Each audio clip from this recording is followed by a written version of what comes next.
चलो अब तुम भगवान का शुक्र अदा करो और अपने घर चले जाओ। क्या कहा तुमने? भगवान का शुक्र अदा करूं? हाँ, जिसने मुझे इतने भारी और टेढ़े मेढ़े सींग दिए।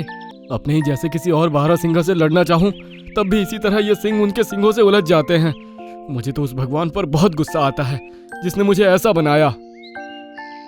अच्छा तो तुम बताओ, तुम्हारे हिसाब से तुमको क्या होना चाहिए था? एक खूबसूरत चिड़िया, हल्का सा वजन ओढ़ने के लिए पंख, और खाना भी आसानी से मिल जाता है। और चिड़िया के पंख ऐसे कभी झाड़ियों में फंसते भी नहीं हैं।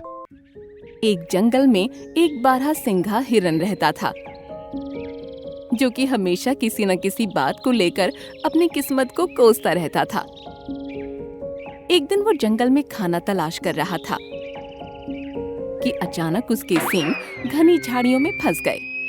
अरे यार, अब कैसे निकालूं अपने सींगों को? मेरा तो सर भी चकरा रहा है। वो कई घंटों इसी तरह अपने सींगों की वजह से झाड़ियों में फंसा रहा और अपने आप को कोसता रहा। हे भगवान, कम से कम किसी को तो मदद के लिए भेज दे। तभी एक कछुआ अपनी मध्यम चाल से उसके करीब आया। अरे हिरन भाई, तुम तो बहुत बुरी तरह से झाड़ियों में फंसे हो। मेरी फूटी किस्मत, जो मदद को भी एक कछुआ आया है जो कुछ नहीं कर सकता। ये बात सुनकर कछुए ने आसमान की तरफ देखा। अचानक से बहुत तेज हवा चलने लगी और झाड़ियों के हिलने से बारहसिंगा के सींग छूट गए। अच्छा हुआ मैं सही सलामत खुद को छुड़ाने में कामयाब हुआ, वरना मुझे तो लगा था कि अब इसी तरह कई दिनों तक फंसा रहूंगा और एक दिन यही दम तोड़ दूंगा। चलो अब तुम भगवान का शुक्र अदा करो और अपने घर चले जाओ। क्या कहा तुमने? भगवान का शुक्र अदा करूं?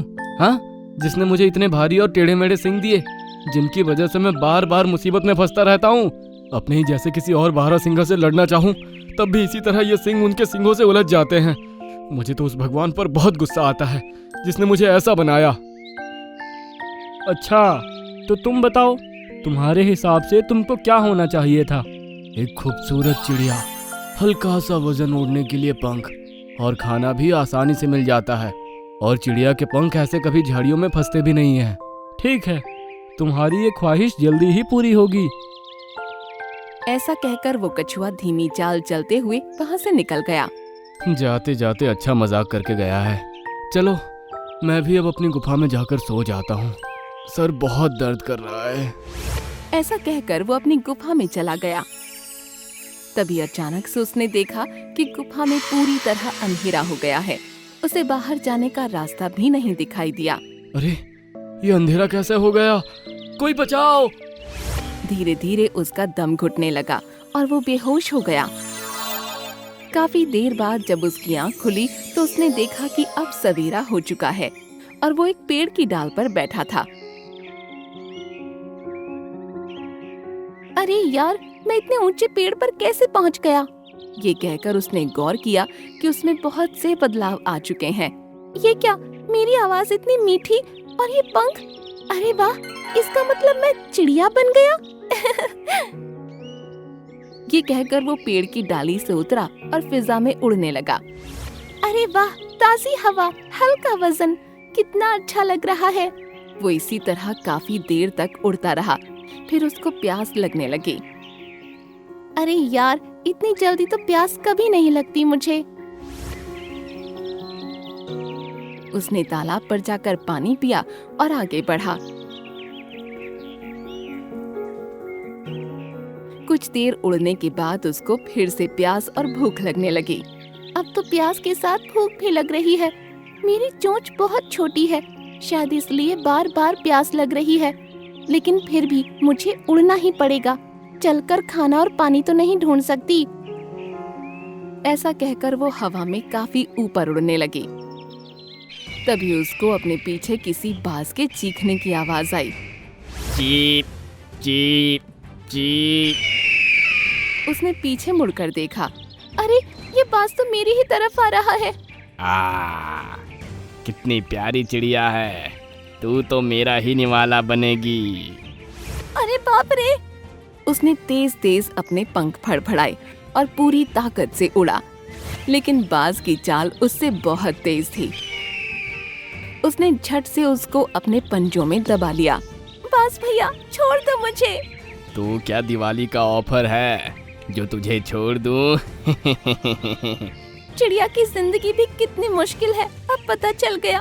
काश मैं एक शेर होता तो कितना अच्छा होता। तभी उसको लगा कि उसका वजन ज्यादा हो रहा है। अरे तू इतनी भारी कैसे होते जा रही है?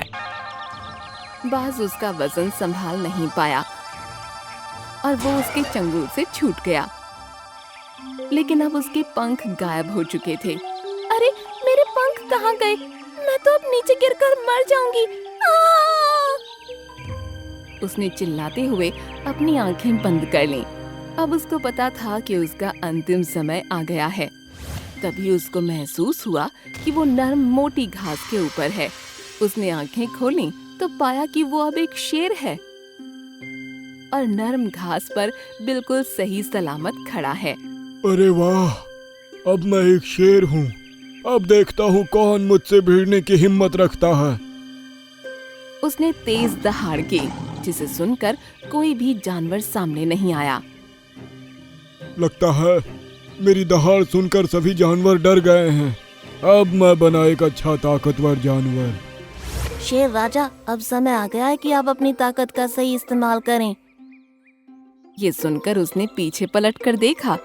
बंदर, लोमड़ी, लकड़बग्घा, भालू और कई तरह के जानवर उसके सामने खड़े थे।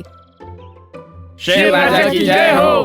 तुम सब ऐसे इकट्ठे होकर मेरे पास क्या मेरे लिए शिकार का प्रबंध करने आए हो? महाराज, आपके खाने का इंतजाम तो तब होगा जब ये जंगल सुरक्षित रहेगा। क्या हुआ जंगल को? जंगल को आपकी जरूरत है महाराज। हमारा पूरा जंगल गुलाम बनने वाला है। ये तुम क्या कह रहे हो? हाँ महाराज, पड़ोस के जंगल के शेर खान ने हम पर हमला करने की ठान ली है। वो अब हमारी तरफ ही आ रहे हैं। तो तुम लोग यहाँ क्यों आए हो? जाओ, जाकर जंगल की रखवाली करो। हम इसलिए आए हैं कि आप जंगल के राजा हैं।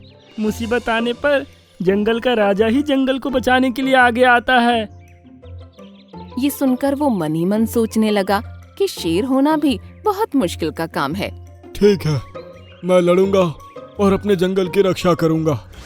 तभी उसने देखा कि 3 शेर तेजी से सामने से उसकी तरफ भागे आ रहे हैं। अरे ये क्या, 3 शेर?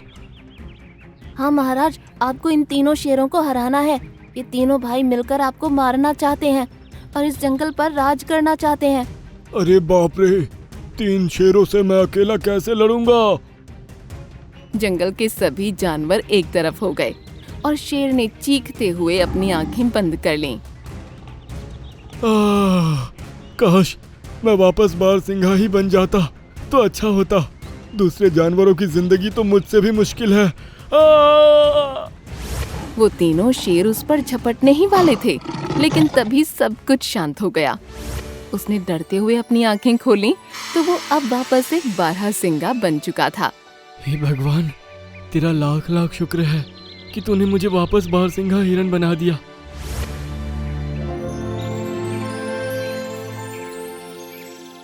और तुम जो अपने सिंघों के बारे में कह रहे थे, उसका क्या? अरे मैं एक हरिन होकर दूसरे हिरन से लड़ूं तो इसमें मेरी ही गलती है और मुझे कभी घनी झाड़ियों में भी नहीं जाना चाहिए। आज से मैं यही नियम रखूंगा और अपनी जिंदगी अच्छे से जीऊंगा। ये हुई ना बात। ये कहकर वो कछुआ गायब हो गया। बारहसिंघा भी समझ गया कि उस कछुए को भगवान ने ही भेजा होगा उसको सबक सिखाने के लिए। वो खुश हुआ और मस्ती में आकर तेज तेज दौड़ने लगा। एक बार की बात है, जंगल में बहुत सुहाना मौसम था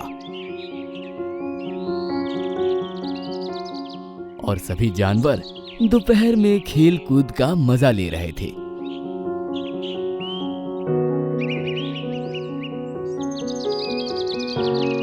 तभी जमीन में अजीब तरह की धमधमाहट होने लगी।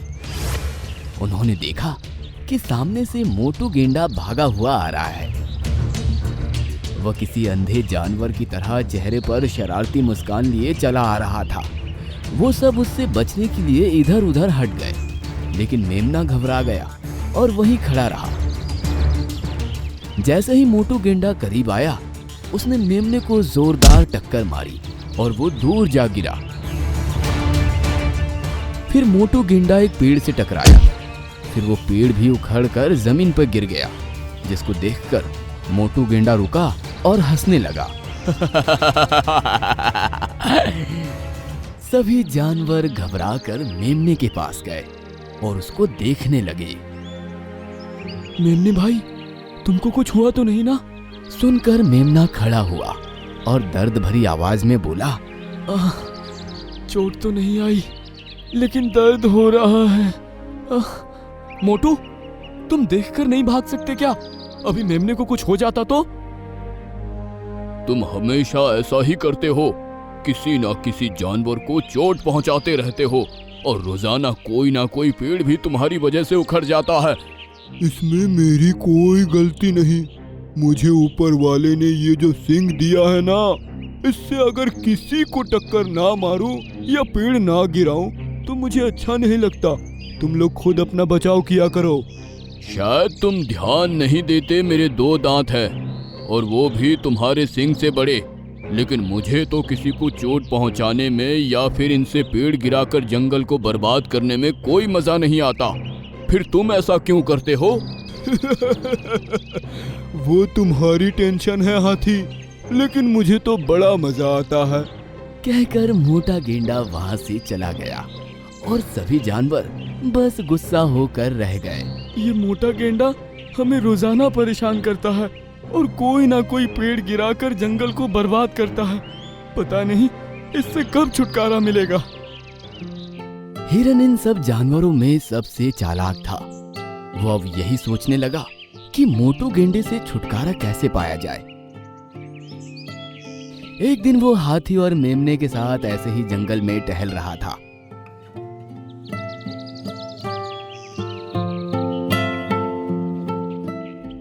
तो उनकी नजर एक गुफा पर पड़ी।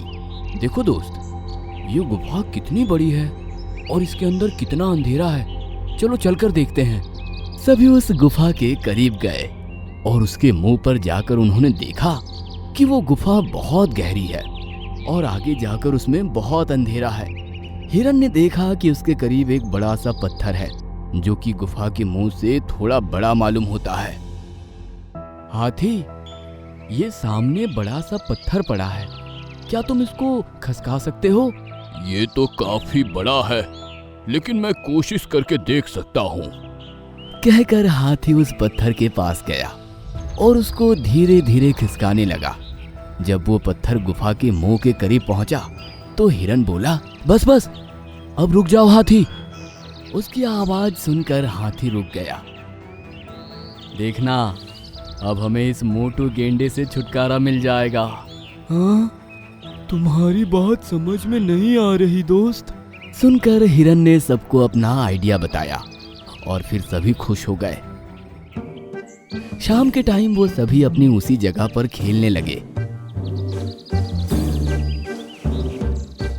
फिर जमीन में तेज धमधमाहट होने लगी, जिससे उनको समझ आ गया कि मोटू गेंडा आ रहा है। सब एक तरफ हो गए और मोटू गेंडे ने एक और पेड़ उखाड़ फेंका और फिर वहीं खड़ा होकर हंसने लगा। बाकी सारे जानवर भी उसके साथ हंसने लगे तो वो चौंक पड़ा। क्या हुआ? तुम लोग क्यों हंस रहे हो? तुम्हें पता नहीं मोटू, जंगल में एक नया गेंडा आया है और वो तुमसे लड़ना चाहता है। अब हमें तुमसे छुटकारा मिल जाएगा। तुमको लगता है मेरी जगह कोई और ले सकता है? हाँ, हमने उसको देखा है। वो तुमसे कहीं ज्यादा ताकतवर है और वो कह रहा है कि तुमको इस जंगल से डरा कर भगा देगा। सुनकर मोटू गेंडा गुस्सा हो गया और बोला, अच्छा, तब तो मैं यहीं रुककर उसका इंतजार करता हूँ। आज उसको मार कर ही जाऊंगा। सुनकर सभी जानवर एक साथ हंसने लगे और हिरन बोला, हाँ, हमें उसकी गुफा पता है। अगर तुम में हिम्मत है तो बताओ, क्या अभी उससे मुकाबला करने के लिए तैयार हो? बिल्कुल। चलो, कहाँ है तुम्हारा वो नया गेंडा जो मुझसे मुकाबला करने की हिम्मत रखता है? सुनकर सभी जानवर एक दूसरे को देखकर खुश होने लगे। उनको उनका आइडिया कामयाब होते हुए नजर आ रहा था। फिर वो सब उसको लेकर उस गुफा की तरफ चल गए।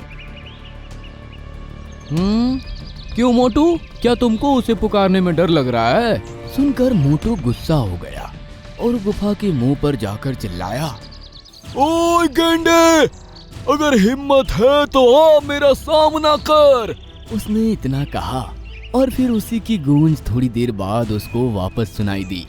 ओए गेंडे, अगर हिम्मत है तो आ मेरा सामना कर। अरे देखो, वो तो तुमको अभी भी ललकार रहा है। क्या तुमको अंदर जाने में डर लग रहा है? मैं अभी इस गुफा में जाकर उसको खत्म करके आता हूँ, फिर तुम लोगों को पता चल जाएगा कि कौन किससे डरता है। कहकर मोटू गेंडा तेजी से गुफा के अंदर भाग गया और फिर हिरन हाथी से बोला, हाथी, अब जल्दी से इस पत्थर को खसका कर गुफा का मुंह बंद कर दो। उसकी बात सुनकर हाथी ने पत्थर के पास जाकर उसको खसकाना शुरू कर दिया। मोटू गुस्से में गुफा के काफी अंदर तक चला गया और अब यहाँ सिर्फ अंधेरा ही अंधेरा नजर आ रहा था। कहाँ गया तू? अब मैं तेरी गुफा में आ चुका हूँ, सामने क्यों नहीं आता? कहाँ गया तू? अब मैं तेरी गुफा में आ चुका हूँ, सामने क्यों नहीं आता?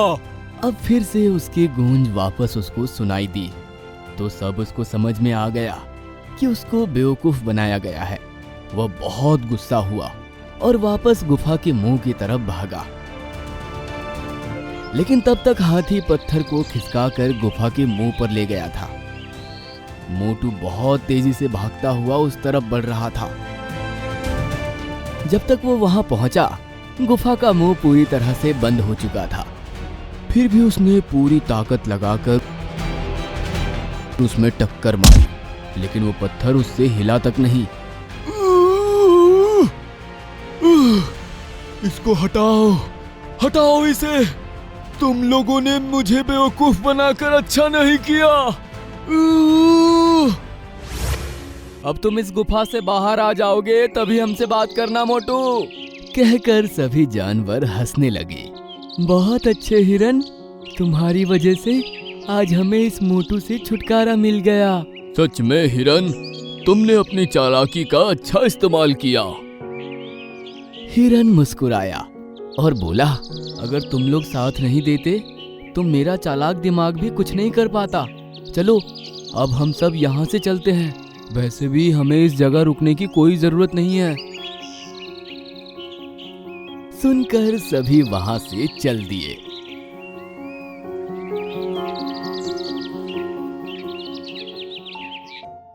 अंदर गुफा में बंद मोटू को अब अंधेरे की वजह से कुछ भी नजर नहीं आ रहा था।